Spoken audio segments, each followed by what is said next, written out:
my favorite movie growing up was Animal House. Sure. So I was like, that's what I want to do with my life. And the thing is, I had a fucking blast. Like, I had a blast in high school. I had a blast in college. But in my heart, while I was living this life, I knew, like, deep in my heart, like, this is not good for me. Sleep with me, you know you should. Trust me, child, it feels so good. Bleed with me, and you'll see that I am all the things you need. Welcome to the Small Boat Podcast, where we expand the definition of recovery. My name's AJ Talaria. I'm your host. Today we have Chris Witaske. He's an actor best known for The Bear, Love, Progressive commercials, and New Girl, where he started and he bumped into shit. That's right. Was that a good intro, or should he do it again? Was that good? It was? Yeah. Okay. Anyway, how are you today? I like to ask people, like, out of 10, what would you give yourself a number-wise? Today, I think I would put myself at an 8.5. I think the state of the world has me a little freaked, Sure. but I think it's probably everybody right now. And, Right. But me, like, personally, I think I'm 8.5. I'm doing, You seem like an 8.5 guy pretty consistently. Yeah, I think I think I'm an optimist. Right.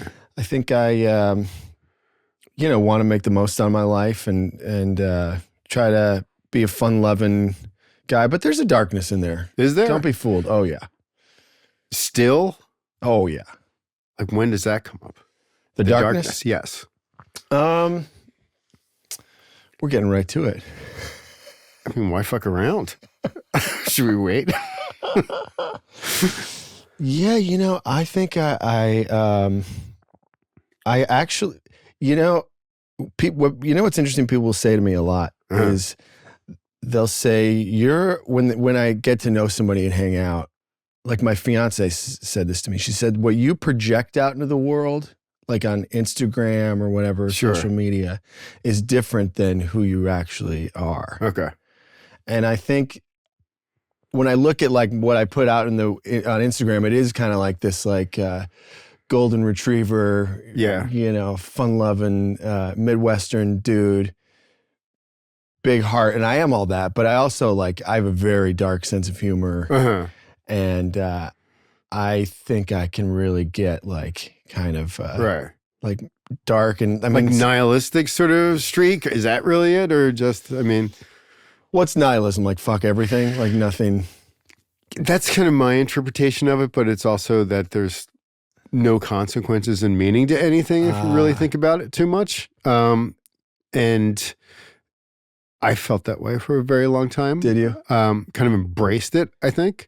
When you were in the grips of addiction? Grips is, I feel like, a little too extreme, because it was a choice. Believe me, it was a choice that I was kind of participating in actively, because I felt like that was where all my personality and joy existed, when I was that fun-loving guy. So I didn't recognize the darkness or the nihilism too much at the time, but once I did, I thought it was an asset. Because, when you are around someone who's very unpredictable and could do something kind of strange and weird or possibly dangerous, people are drawn to that a little bit. Yeah, for right? sure. And I felt like I could fulfill that role, I think, in people's lives. Yes. But there's obviously a downside too, which is depression and constant panic and fear and inadequacy that goes along with that.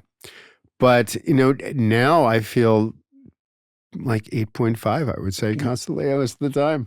Yeah. And you think you have your sobriety to credit for that? You know who I think about quite a bit is Chris Farley. I think about Chris Farley a lot. And I was kind of on the Chris Farley path. Sure. I also started at Second City in Chicago. Right. When I was on stage there in Chicago for a long time, I was, like, partying hard. Okay. And Chris Farley was partying hard. Sure. And he kind of had that. I think what we're talking about is, like, this loose cannon, like, what's this guy going to do? It's like this crazy energy where, this guy's capable of just fucking going nuts. And that's kind of part of the fun to watch, Sure. but then it clearly is not sustainable. Like 33 years old, you know. That I forget that's how young he was. Yeah. Him and John Belushi, 33. Yeah. Yeah. But when you went down that path, I'm assuming you kind of did it because your heroes kind of acted that way too. And it was really the fun way to do it, right? Sure. Did you feel like a lot of your creative energy existed in that kind of moment when you're partying? Yeah, I think so. I think like there's like an irreverence to it. There's like a kind of a kick a hole in the wall, who gives a shit kind of attitude that I was worried when I quit drinking that I would lose that. Sure. Yeah. You kind of did. Yeah, I did. Truly. Yeah. But I mean, you do. And that's kind of the trade-off of it. Yeah. I mean, I know. I mean, I remember I performed at Second City for many years. And I remember, going on stage hungover and just like fucking, let's throw everything at the wall and just, there was a certain quality of like, fuck it, like, let's rock and roll. Yeah. And you do kind of lose that. Right. When. Did you, because I think that, and obviously but there is a little bit of magic and confidence in that, at least that I thought existed, and gave me a perspective and an outlook that made me unique too. Right. Mm-hmm. And, obviously, I mean, I think everyone responds to drinks and booze and has their own favorite drug about what kind of gives them their superpower in some way. And then the absence of that, you realize there's just like, oh, you're not getting back the thing that kind of like you were addicted to or connected to. You have to kind of rebuild this whole new version of yourself, right? Scary. It is, but you also don't know how long it's going to take, too, right? Right. And I think that's really the unknown part about this. Right?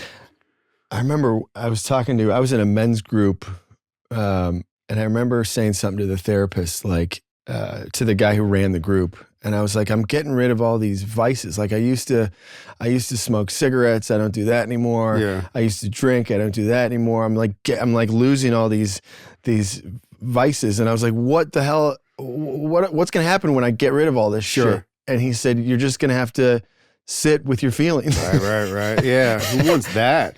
I know, who wants that? But, and that's the hard lesson about all this, because I remember when I was feeling those feelings, there was a lot of activity going on in my life. Like, there's always a sponsor in AA at some point who kind of gives you this list of things you're not supposed to do in the first year, right? And it's like move, get into a relationship, have a baby, get sued for $200 million by a professional wrestler. Like, I mean, they're on the list, right? Not maybe that one specifically, but it's on there. I want to hear that story now, but you keep going.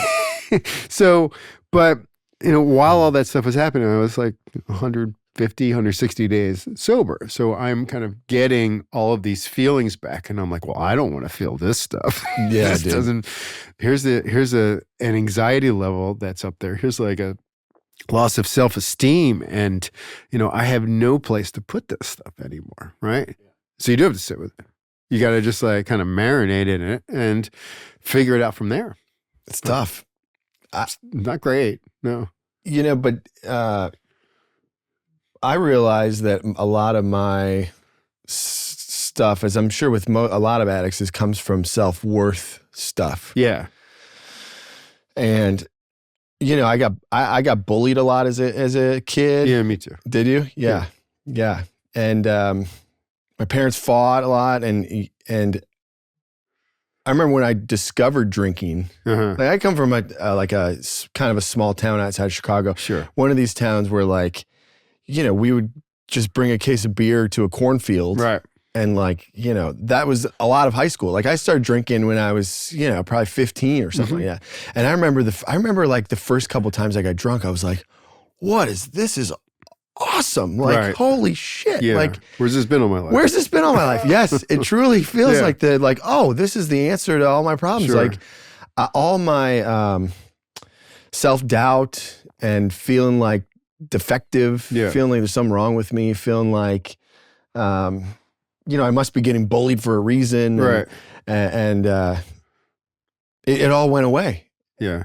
And it was like, and so I look back and I'm like, then I just got into this vicious cycle, like at a very, like pretty young age. Yeah. We would have older brothers buy us beer. We would stand in parking lots of convenience stores, of course, and pull a "Hey Mister," where Hey Mister, we'll give you $20 if you buy us a case of beer. Yeah. We used to do a thing called garage shopping. Okay. Where you drive around neighborhoods looking for open garages, because in the Midwest, people store their beer in their garage. Yeah. We'd run up and look for cases of beer and go running out of that. Yeah, we had a version of that where my parents were at a tennis club, and it's not like a ritzy country club or anything like that. It was just basically a place that they would play tennis on the weekends with their friends. But when I would go there, they would have a fridge, and they would have the fridge full of beer, and they have the beer there. So we would climb in through the window, get the beer, throw it out, put it in the trunk, and go. Yeah. But I look back and, when I started drinking at 15, and then I just didn't stop. Right. I just was like, oh, this is the answer to all my problems. Sure. And then cut to 15 years later, I'm 30 years old, and I'm finally like, being like, oh, this is not serving me. Like I'm stuck in this like vicious cycle of like, I mean, I was like getting blackout drunk like every weekend. Like blackout, and what does blackout kind of look like? I think I was like a fun drunk. I think I was like, I would become very boisterous and, telling jokes, telling stories. You're not getting in fights and waking up bruised. No, I was never that guy. Okay. I was probably obnoxious. Sure. I'm sure I would get drunk and act obnoxious. Yeah. But I was like, binge. I was a binge drinker. I mean, partied my ass off in high school, went to college, became the social chairman of my fraternity. Right. And where was that? University of Iowa. Got it. Okay. Wildest party fraternity on campus. Right. Tailgating like bars and it, I mean, my favorite movie growing up was Animal House. Sure. So I was like, that's what I want to do with my life. I want to like be a party animal. Yeah. And then moved to Chicago, lived in Wrigleyville, right next to Wrigley Field. Okay. It was just like college part 2, like just partying. And the thing is, I had a fucking blast. Like, I had a blast in high school. I had a blast in college. I had a blast living in Chicago. But in my heart, all the while, while I was living this life, I knew, like, deep in my heart, like, this is not good for me. Right. This is not sustainable. Getting blackout drunk every weekend is not. I'm not the best version of myself. Right. Right. And, like, did you see any sort of physical? I mean, was your body kind of telling you that this wasn't working anymore? Yes. Just feeling so bloated. I have these vivid memories of like sitting on the toilet the next day after, having crushed 12 Miller Lights the night before and shots of Jameson. And I remember sitting on like the toilet, like not being able to like form clear sentences in my head and saying like, you've got to stop this, dude. You've got to stop this. And then the weekend would come and I'd do it all over again. Got it. Yeah. Yeah. Why on the toilet? I mean, I just you started someplace else, and I'm just like, all right, well, hope this doesn't go. This is when the darkness creeps in right now. But actually didn't. You were just talking to yourself on the toilet. Okay. Yeah, I was just talking to myself on the toilet, but I have vivid memories of being like sitting there, like the morning, that feeling of feeling so hungover and like, what am I fucking doing? Why am I like, but you're so stuck in this cycle of like. I mean, did you find like there's a kind of joylessness in the hangovers where it's just like, oh, I can't feel, I've lost something. Yes, feeling numb, feeling Right. Yeah. All right. But feeling stuck, like, how do I pull myself out of this? Yeah. Now, if we go back to the whole entire out of 10 scenario, like when was there a moment where you were at like a 2 or a 3 and you're just like, oh, I can't live this way anymore? Yeah, I had actually like what I would call like my rock bottom was I had moved out to Los Angeles, but I went back to Chicago for a Phish concert. Okay. And I don't know if I've ever told this story, but I, at this Phish concert, took a lot of psychedelic drugs. Sure. Mushrooms. Yeah. And Molly. Yeah. And super combo. Yeah, super combo. and was drinking. But here's what's interesting. I really credit that night for, if you've ever done mushrooms or I was able to like step off the treadmill of my life and see this big picture. And I had this like epiphany. I had this moment where I was like, oh, I can't keep living like this or I'm going to die. Yeah. And it was really this like kind of come to Jesus, like, sure, dude, you have to you have to make a change here. Gotcha. But it wasn't actually Jesus telling you that. No, it was not. You didn't become an evangelical. I mean, this is not like... No, I think it was the psilocybin. It was truly like, I was able to be like, if I stay on this path, I'm going to sabotage my life, my career. Sounds like a horrible trip, by the way. I mean, just to say, like, it's not how it's supposed to work. Well, you know what is interesting about mushrooms, people say that the medicine shows you what you need to see. Yeah. And so like a bad trip is I think a lot of times a lesson. Yeah. Yes. It's like showing you, here's the changes you need to make or here. And it was that night that I, like woke up the next morning and I was like, I can't stay on this path. Right. Yeah. And that was the kind of,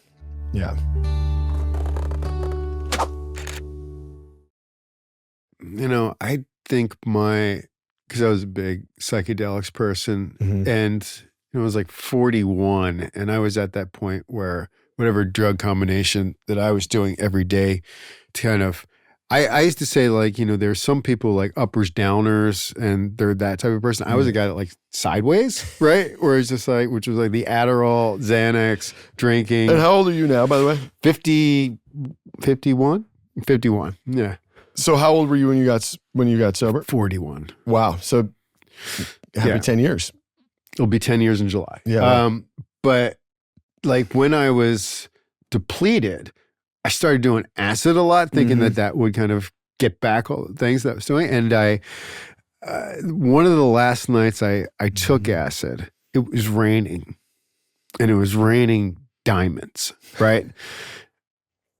And it wasn't a great diamond sun shower. It was like one of those things where just like, oh, I've broken something. Like, and the next day I was like, all right, that was pretty cool. And then it rained again. It was still raining diamonds. And I'm like, okay, no more acid. Take that off the list. Right. So I got rid of the psychedelics, but what I couldn't do after that was just like, I began to panic after that because I'm like, nothing is available to me anymore that's going to make me feel like the way I want to feel. Right. And, but and I went to rehab like that summer. So this is like August of 2015. And I went for Xanax. I went for 9 days. And I was like, okay, well, I'm fixed. I did 9 days. And then, it's like when people like go to therapy once and they're like, it didn't work for me. I mean, well, I was convinced that I was just like, all right, I got a handle on it. I've got this. And I remember the treatment counselor there was just like, okay, well, where do you want to go next? I'm like, what do you mean where do I want to go next? And he's just like, well, we have like 30, 60. I'm like, whoa.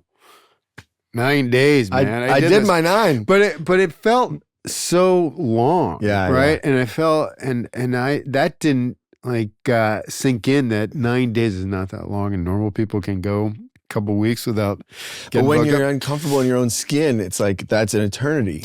Yeah, it absolutely was. And I went, back home to Brooklyn and Williamsburg and kind of went back to my old life where I was just like, okay, I'm just going to smoke pot now. Right. And weed was never really my thing. So I thought that was like the grown up way where I could function. And, 2 days in, I'm back at the bar. Right back. And then I remember I had to go to some place on Monday, like travel to San Francisco to do, because I had my own media company at the time, and I had to go to this like big, it was basically I had to go and make a presentation in front of both investors and other people about how the media company was doing. And that was on a Tuesday. And on Friday, I was at the bar, and I basically woke up on Sunday. Yeah. And I had to have someone else go, right? And that was when it was like, oh man, I didn't want this to happen, but it happened anyway, right? Yeah. And eventually, took 3 more weeks and got to Florida and did my 50 days there. And even after that, it still didn't sink in. I wasn't ready, right? Yeah. I mean, I wanted my version of sobriety to kind of happen, and that basically meant not being sober. So I mean, I want to be the kind of sober where you don't have to be sober. Well, I didn't want it to be my whole personality. Yeah, right. Right. I mean, I thought because when I got back from rehab, it was like early December, and Christmas parties were happening. And I realized that there were a lot of people saying, well, you wouldn't want to come anyway. And they were basically saying, well, we don't want you there because you make us feel bad. Drinking 7-Up or whatever. Yeah. Holding up a mirror. Yeah. Well, kind of. And, but that's when it started to say, well, how do I have any sort of social life? I got to change my friends. And I felt bad as well. I couldn't fully be who I was supposed to be without some part of my old life existing. Yeah. Right. I figured I couldn't go all the way into this because who would that person be? Right. I mean, maybe boring, friendless, just drinking milkshakes all day. I mean, whatever. It's scary though. It is scary. It's like, holy shit, I have to like kind of start my life all over. And like, well, I mean, especially if you're like, how successful were you at the time when you got sober? I mean, where were we in your career wise? Yeah. Not very. I mean, right. I was, I had done Second City in Chicago, which in my mind was a big deal, but but a lot of people don't even know what the hell Second City is. So like, I moved to LA and was like starting fresh. Right. So it was like clean slate. Like, I had agent and manager, but I was like, I didn't have anything going on. Okay, so you weren't on Love or any of that stuff? Yeah, okay. No. And what was interesting was like when I first moved here, I was still partying like I was in Chicago. What part of LA? And Los Feliz. Okay. Yeah. But I remember that was part of my kind of epiphany too, was like, you're like, dude, you're moving to this new city where it's not a place to fuck around. Yeah. Like it's a place to like, I'm moving to this new city for my career. And like, if I'm not going to like take it seriously and I'm still just going to be like partying like I was, like nothing good is going to happen. And that was part of the kind of cathartic epiphany that I had. It was like, I need to like take my fucking life seriously. Right. Yeah. You're just like hanging out at the Rustic Inn for like 15 hours. Yeah. Truly, like that's the like neighborhood bar. Yeah. I love that place. It's a great spot. It is. You can go there at 12, get like lots of beers and wings and fireball shots and just like, I used to take meetings there, work meetings.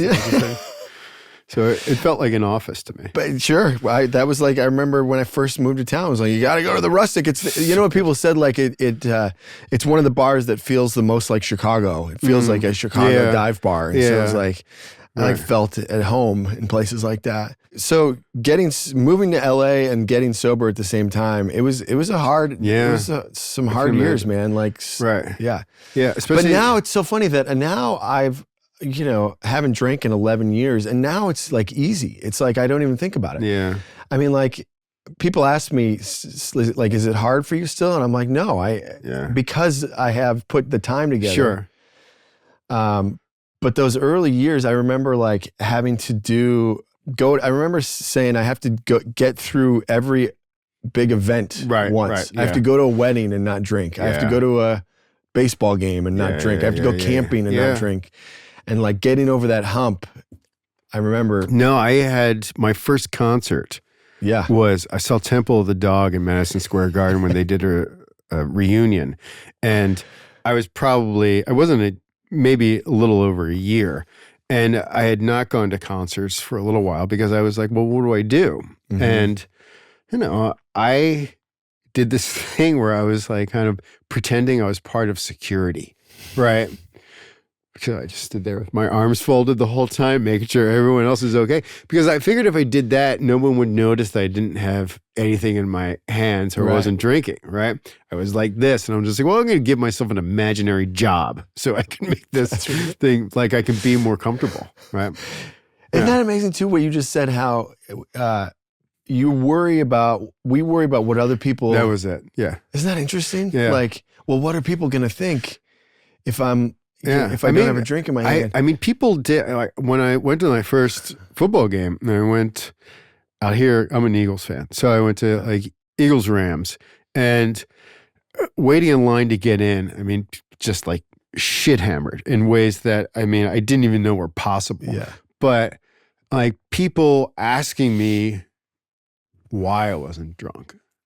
Especially because I was from Philly. They're just like, well, where you been all day? I'm just like, and I remember noticing it then, where I'm just like, oh, this is going to be a different experience for me this time, and I got to treat it differently. 90% of our culture drinks. Yeah, it's so woven into our culture.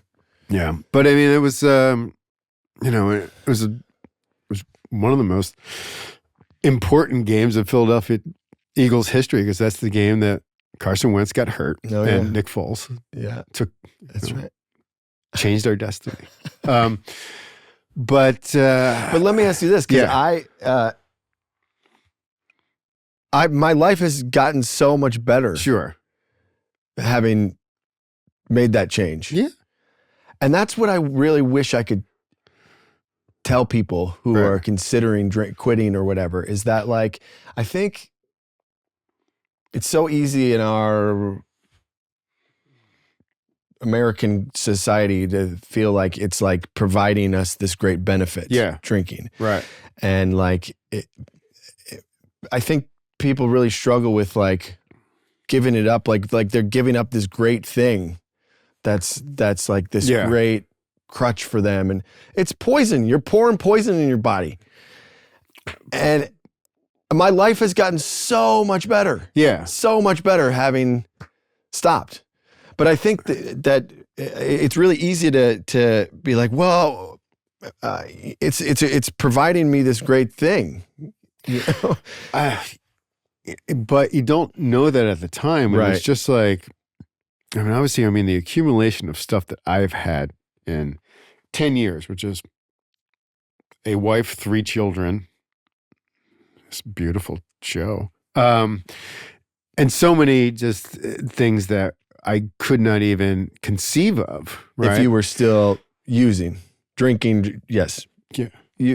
Where would you be right now? You're 51. Yes. If you would have continued and you quit at 41. Yeah. If you would have continued for 10 years. Sure. Yeah. Where would you be right now? Probably still in Williamsburg, probably living by myself, probably trying to get some job at some men's magazine or something like that, being bitter and resentful and, never having the opportunity to kind of live the life that, I didn't think I deserved what I have right now, too. That was a big problem, right? That I wasn't the type of person who could do all that. I wasn't responsible, and I needed the space away from all that stuff to basically figure out that, I have to learn how to love myself, right? Which is like the hardest thing for me to do, right? And you're forced to do that. You have 2 options: hate yourself or love yourself. Yeah. And it took me a while to begin to recognize how to do that, because that was a skill that I didn't have, right? Especially when you probably did a bunch of stupid shit. I certainly did a bunch of stupid shit that I regret, but it's so easy to, like you're saying, I think, convince yourself that you're a bad person, or that you're a piece of shit, right? Or you're defective in some way, and right. right? I am defective. Yeah. I mean, I can't handle my booze or my drugs like a normal person. No, but that, no. I don't think I'm ruining the show. Sorry. Yeah. No, I don't think that like booze. I would argue that booze and drugs they're not like helping some people. Yeah. And not helping others. My whole thing is I think that there are actually a handful of good drugs. Yeah. And then I think most of them are bad and aren't, providing any benefit. Pills and powders now. Exactly. Yeah, got it. And I feel so lucky Yeah. that I never got into any of that shit. I Right. never got into pills. Yeah. I never got into heroin. I never Yeah. got into meth. Right. Was you never now? a big coke guy. I would do coke here and there, but it was Yeah. never like yeah. But that shit, dude, is like, I mean, you talk to Trey, and I mean, like, I was shocked at like the shit that was going on with him.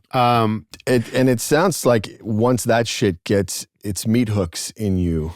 Yeah, I was surprised that he was so immersed in the culture that I think most people assume that Phish is. But I always thought that there was a separation between the partying that was happening there and, the way that people go to Phish concerts and assume that everybody's on drugs, right? I thought that he didn't bring that into his life. And then it turns out that was actually a huge part of it at the end, where he was saying that, there were thousands of people backstage, and that was kind of just full rock star. Yeah. Yeah. But I feel fortunate I never did any of that shit. My big thing was drinking. Right. But I think that's I believe that there are benefits to psychedelic drugs. Yeah. And I probably differ from some people in the sober community in that way. Yeah. I don't care. Yeah. But all to say that my life has improved so much from, and I wish I could tell that to people who are struggling. Right. That like your life is going to get a lot better because you're going to like just not instantly. No, not instantly, but eventually. That's the part. Yes. That's the part where I think that I remember getting together like 6 days at one point, and it was like taking a shower and combing my hair differently. Then you're like, oh well, I'm a different person now. No, all this shit takes time. Dude, like the thing that and this is the part that haunts me, is that I would, stay up and just do a whole bunch of just like, coke, and I would have to go to an office, and this would be like a Wednesday night, and just getting home at like 5:45 in the morning on a Wednesday, and then setting my alarm for like 7:10. Thinking that it's just like, well, if I grab an hour of sleep, and then still thinking in my head, if I get up at 6:45, do some push-ups and make myself some breakfast, I could be a normal person and snap back into it. And just, then oversleeping till 10, having to tell my boss that I have the flu. And it was just, but that was happening all the time. Trey talks about that, how he would, finish a tour and be like, well, I'm going to go home and do yoga. Yeah. And that's going to like, I have these memories of, the bars in Chicago were open till 4 a.m, sometimes 5 a.m. I have memories of like stumbling out of the Old Town Ale House in Chicago, and the sun's coming up. Yeah. The birds are chirping. Fucking birds. People are on their morning jogs. Yeah. And I'm like stumbling home like a zombie. Yeah. It's never a great feeling. But it was funny because I was like a big cigarette smoker. Yeah, me too. And I missed them a lot. I actually missed dipping. I was a big dipper. Like, but when I started becoming more physically active in sobriety, and I would, be running, and I would pass somebody smoking a cigarette, it would smell so good, and I would just like run through it, and it just dawned on me. It was just like when I was smoking, I would watch people running. I would never be like, oh, I missed that. No. I'd be like, fucking assholes. What are you doing? Trying to show everyone up. But Trey was a huge inspiration for me when him getting sober was big for me, where I was like, oh, this guy's like one of my heroes, and he's like doing it. Right. How many shows have you been to? I haven't counted. I'm probably approaching 100. Okay. But I haven't counted my ticket stubs. Right. But my first show was 1997. Okay. And I've been seeing them pretty consistently. Got How it. about you? It's weird. I've seen them. I had this conversation with someone when I told them I was interviewing Trey, and they said, "Oh, are you a Phish fan?" I was like, "No, I've only seen him like 6 times." They're like, 6 times? That's it. For any other band. That's it, right? But you were like, yeah. You were like, I saw Styx 6 times. I You're know. Like, oh, you're a huge Styx fan. Yeah, exactly. That's really funny. No, because I dated this woman for like 2 years, and she was she was an amazing person to go to concerts with, and she was especially like great at Phish and kind of indoctrinated me in there. Because I had seen them in like 96 at the Spectrum, and it was fine, right? I was glad I went. And then, I went to the MSG run. That's what she took me to. And she was like warning me beforehand. She was just like, this is a thing. Are you sure you want to do this? And I'm just like, oh, it's a big deal. It is a thing. It's a whole thing. Yeah. It's a subculture. It's a whole. That's it, right? And that you're you're going to be fully in this now. And it went, and probably the second show I saw was New Year's Eve 2010 when they did the meat stick thing. Oh, you were there? Yes. Oh, dude, that's a great show to be at. And I kind of knew it at the time, but I mean, I was on so much shit that it was basically just like, oh man, I'm making this happen on stage right now. I should stop. I'm screwing up this. Yeah, I'm bringing out all these other cultures that are on the puppet stage. master. Yeah, which I think I found out a lot of people feel that way, but it was one of those things where I was just like, oh, it's funny how much of a fan I am, but I didn't even realize, because that's still one of the top 5 concerts I've been to, but I wouldn't necessarily say that Phish is one of my favorite bands, right? And that, if that makes sense, but it only makes sense to Phish fans, because everybody else is like, you've seen them 6 times. Like, it's so cool you got to interview Trey. That dude carries the light, unlike. I was right. I was like, this felt like I was meeting a holy person. Does he not carry the light? Dude, yeah. I mean, and that was the thing that, because I went into it because he doesn't do a lot of interviews too, and when I went in talking to him, and I was like, I'm not going to do a lot of research. I just want him to like me. That was my goal. Yeah. And that was the right approach with him, was just to like listen to him and then, tell my story, listen to his story. And it was like the coolest thing in the world, Chris, when afterwards, and he's like, AJ, I'm sad that this is over. This didn't even feel like a podcast. And I'm like, that's all I need for the rest of my life, basically. It's like having the Dalai Lama basically say, you're doing your meditation perfectly at this point. Thank God that motherfucker figured it out. Yeah. Because he very easily couldn't have. Jerry Garcia didn't. No, exactly. But I mean, I think that he is so phenomenal in this space that he may win like a Nobel Prize one day because of just like how much he is transforming the recovery space. Yeah. I really believe that, So great. Yeah, it is. But he had to like look at himself in the mirror and like that, you have to have that moment where I know people right now who are struggling, and their friends and family are wanting to change them and wanting to, step in and control what's going on. Sure. But what it has to come from you. You have to look in the mirror one day and say, I want to change for me. What do your friends and family think when you stop drinking? Different. It was met with support from my parents. I was really lucky in that way. I think my dad didn't totally understand it at first, but and I felt a lot of love and support from some close friends. But then there were other friends who I didn't feel support Right. from. And we're like, what do you mean you're pussy? Truly. And what you come to realize is, oh, those are like my drinking friends. Yeah. And some of those people might have their own issues that they don't want to look at. Yeah. And so it's the holding up a mirror kind of a thing. Yeah. You know. How about you? Did you get? No. You didn't get any support? It was funny to like feel. I never realized that people noticed like how bad things have gotten. Yeah. Right.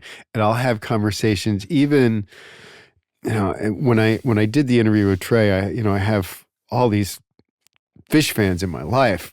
And the one person I was talking to was like, you know, it's funny, you know, I didn't think it wasn't as obvious with Trey as it was with you that you needed to go to rehab. Really? Right. Yeah. And I didn't see that at the time. Right. I thought I was fun and people like were think that they were losing something and that I was kind of overreacting or being dramatic. Right. No, but people really knew that I needed some help. Were you a mess? Would you say you were a mess?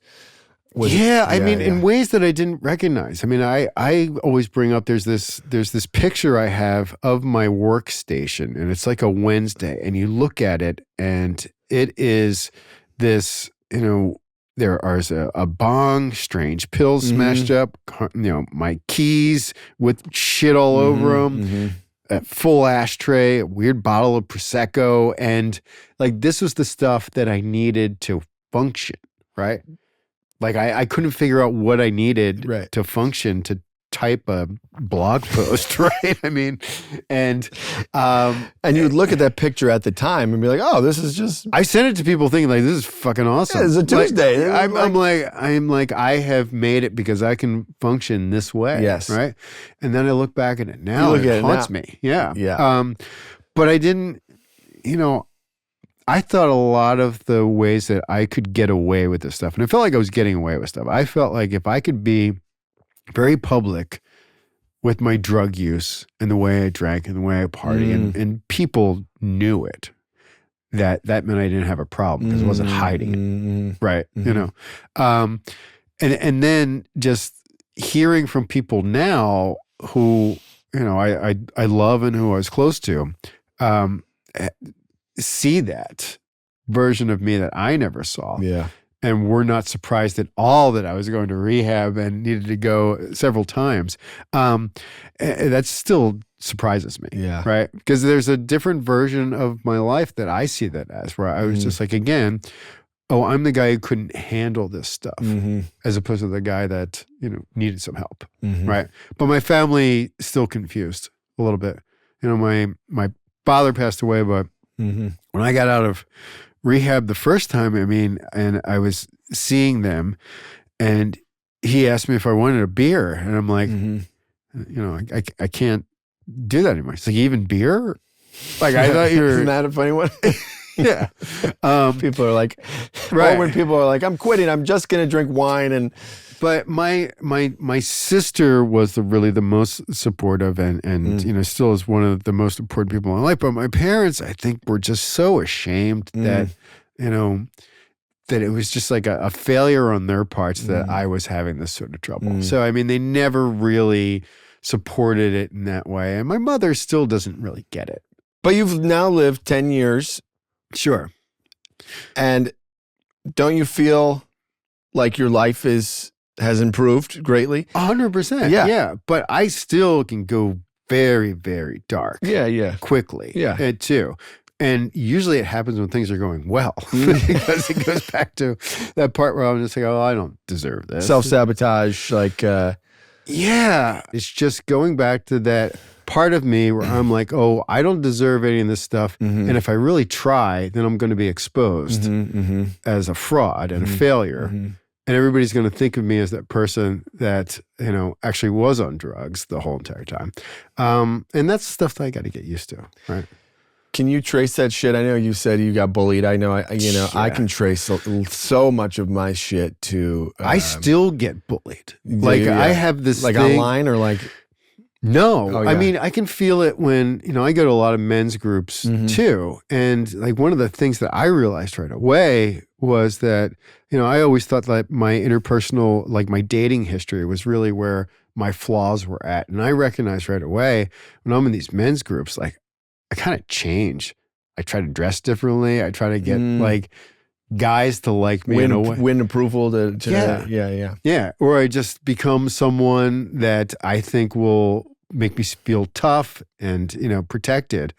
But, I still have guys that I know think I'm a weakling. I can smell it on them, right? And I get so like, I become meek and just withdrawn.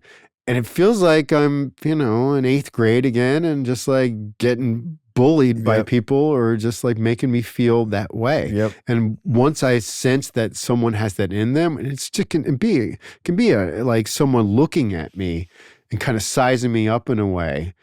And I'm like, man, okay, why aren't I over this? And can I get a baseball bat and hit him in the knees to show that I'm not...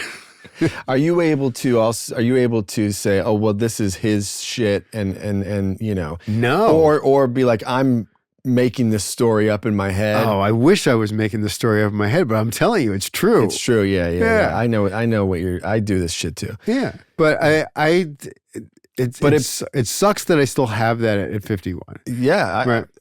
Same. But I mean, I think when like shit happens to you in these very formative years, right. That shit will stick with you. And my dad is my original bully, Yeah. right? My dad's my original qualifier, and my dad's the one who made me feel, I think, the absence of just I'm never going to be responsible enough to take care of myself. He's always going to have to fix things and help me. I remember vividly, like one of my earliest memories of knowing that my father thought I was weak was I was at like a basketball practice, and there was a guy that was a little older than me, and he started making fun of my ears that were sticking out, right? And he was like pushing me, and there's like a crowd that gathered. Oof. And like another friend of mine was just like, just kick the shit out of him, AJ. And I'm like frozen. And everybody walks away, and the guy like, just like looks at me and just like, you're just not worth it. I mean, I'm going to kill you. Everybody knew it, and I could feel it. I could feel my blood come out of my face, and I'm white, and I'm shaking, and I'm scared. And I turn around, and I see my dad, and he watched it the whole entire time. And I remember that ride home, silence. He didn't like step in and no, but he didn't. I knew also when we were driving home that he saw the whole thing and he was ashamed. Yeah. And he's just like, oh, I got one of these.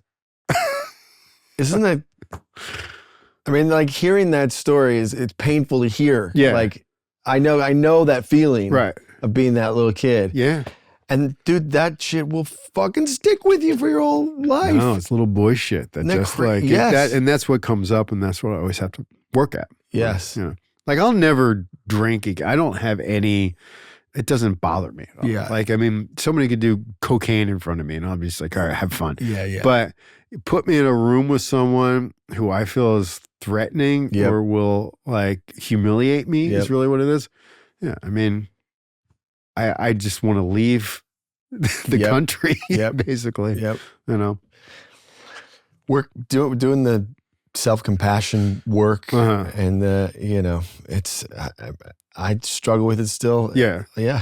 I mean, do you think that there was a level of success that you see in your mind where it'll get rid of that feeling? No, well, I thought, but no. Now I'm realizing that is a fool's errand. Right. But I think there is a part of me that's like, I'll get really successful and show them and well, I mean, or it will fill the void.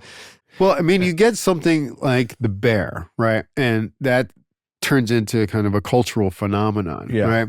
And is that a tougher experience to be on a show like that than it is something where you feel is like a little less and great? It's being on that show has been a great experience. What I get all the time is people will come up to me and say, you're so great on that show. I wish you were in it more. Yeah. And I've said recently to my fiance, that's what I want to put on my tombstone. I wish you were in it more. Because like, yeah, I wish I was in it more too. I don't have any control over how much I'm in it. Really? No, I don't have any. No. I mean, because season 2, you're kind of, you have that scene with, I mean, your kid's born, right? I mean, that's, yes. Yeah. Yeah. I mean, yeah. that was when they kind of made you less of a buffoon, I thought. Yes, right. More of a three-dimensional character. Right. Yeah. But this is all to say this, it never goes away. Like what I've realized in like a career like mine is that it can very easily become nothing it's never enough. You know, like, okay, well now I'm on this show and it's a big show, but I should be the star of that show. And then, now I should be the star of a movie. Yeah. And I think you can drive yourself nuts. Sure. Like climbing this mountain. Yeah. And so through therapy and through, what I'm trying to do is just be more in the moment and take what comes and not be constantly comparing myself or worried about, this person's doing better but it's hard. I mean, it's like a daily. But it is a daily thing. Yeah. Okay. Do you consider yourself like a comedian? Do you want to be like a comic actor? Do you think you could be a lead in a show and kind of carry the show that way? I mean, that's my goal. Okay. Yeah, got it. That's my goal. Right. And I'm developing shows right now where that would be the case. Got it. Yeah. And we'll see. I mean, that's the goal. But it's, when I was describing the first gig I ever did, the New Girl, when I'm like bumping into the furniture and don't know what first team and second team are, to me now, where I like feel very comfortable walking onto a film set, and I know what the hell's going on, but that is because I've had all these reps, and what is it? Talent meets timing or whatever the hell. What is it? Where opportunity means just like luck plus. Yes, exactly. Whatever. Yeah. Preparation. Yeah. You do have to have thick skin for the career that I've chosen, which no one told me early on. Like, oh, by the way, you have to have really thick skin for this. I didn't have thick skin. I was a very sensitive boy. What do you mean? Are you less sensitive now?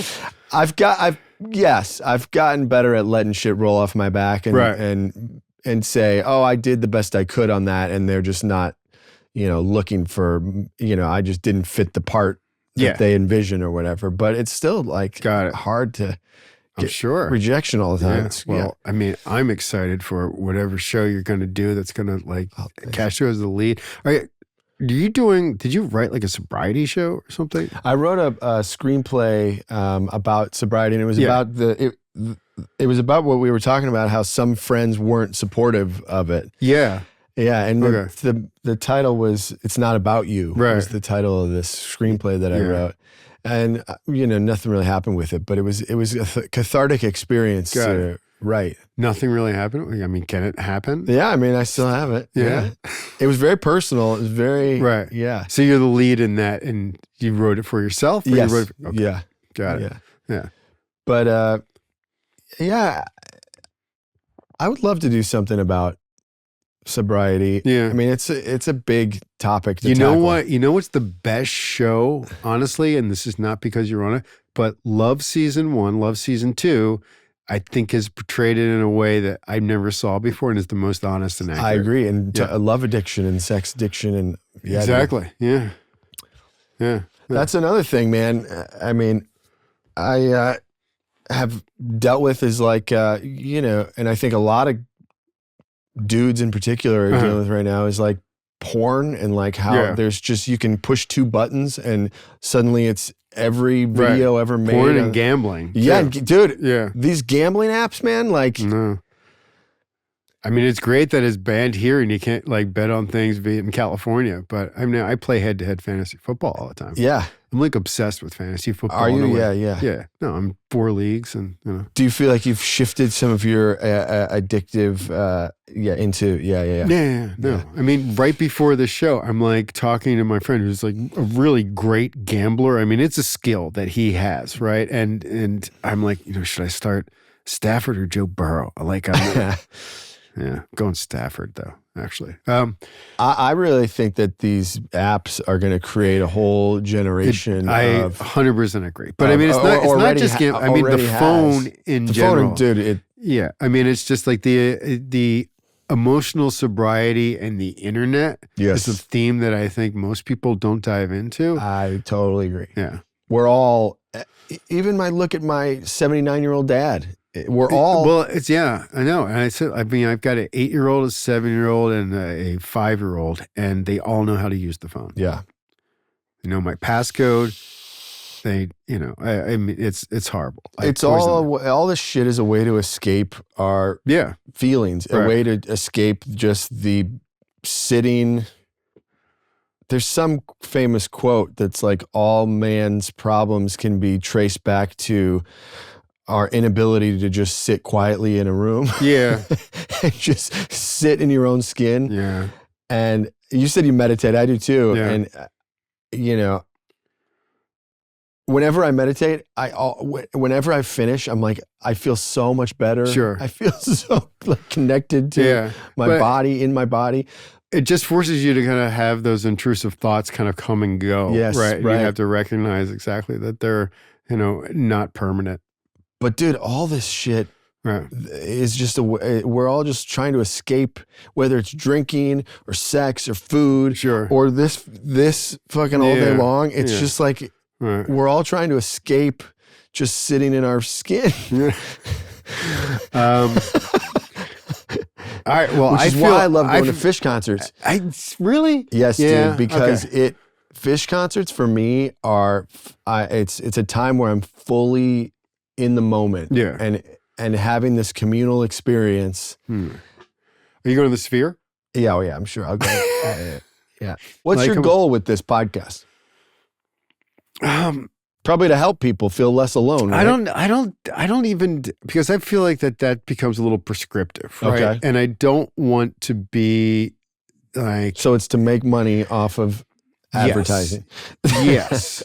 Like, no, I will it's say to this. get the word out about MailChimp and Lisa mattresses. No, Squarespace. Yeah. Better health. But no, here's the goal is that I am still learning about my own recovery, and I need to find as much information about it as possible. I know people always do it differently, right? Everything you've said today about kind of the insecurity really helps me, right? That's kind of what it is. So it's feel less alone. It helps you feel less alone. It's a selfish endeavor. So, and I think that like kind of, doing it that way actually does help people. Of course. I don't try to kind of get something out of it that will help people. It's to help me, and maybe that'll help other people. Hearing someone tell their story and going, oh shit, that's my story. Right. And immediately feel less alone and feel like. No, well, I think it's important, and I think you went, all right, sorry. Thank you, Chris, for coming on the show today. Really appreciate, because I always do this where I forget to end it. Yeah. But I think we did great. Thanks for having me. Absolutely, Chris. Yeah, take care.